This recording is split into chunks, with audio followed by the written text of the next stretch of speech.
I'd love to tell you about some piñon pine syrup. Definitely one of my favorite things to forage out in the Colorado mountains. So I grabbed those green immature pine cones off the trees, put them in a jar just like this, fill the jar up with sugar, and the sugar extracts the liquid out of the pine cones and mixes together to make a nice syrup.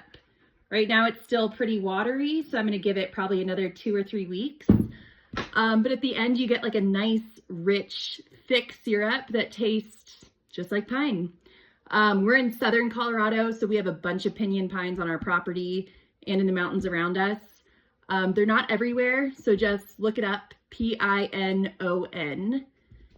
See if you have them in your area. It's a great thing to forage, it's fun, and you get this delicious syrup at the end of it.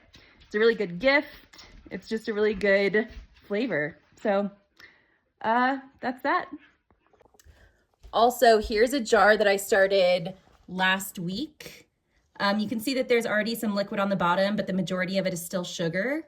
And you can kind of see the green pine cones in there. I'll run outside and show y'all what they look like on the tree. Let's go.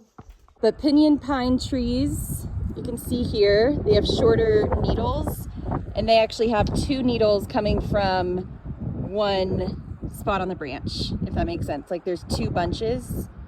I'm sorry, there's 2 in a bunch. So that's how you can tell that it's a piñon. But they also have these green pine cones.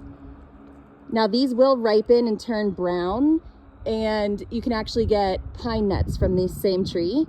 But this is when I grabbed them for the syrup. You can see that they're very juicy.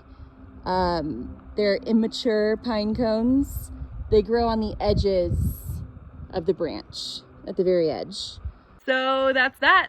If you have piñon pine cones in your area, go grab some and make some syrup.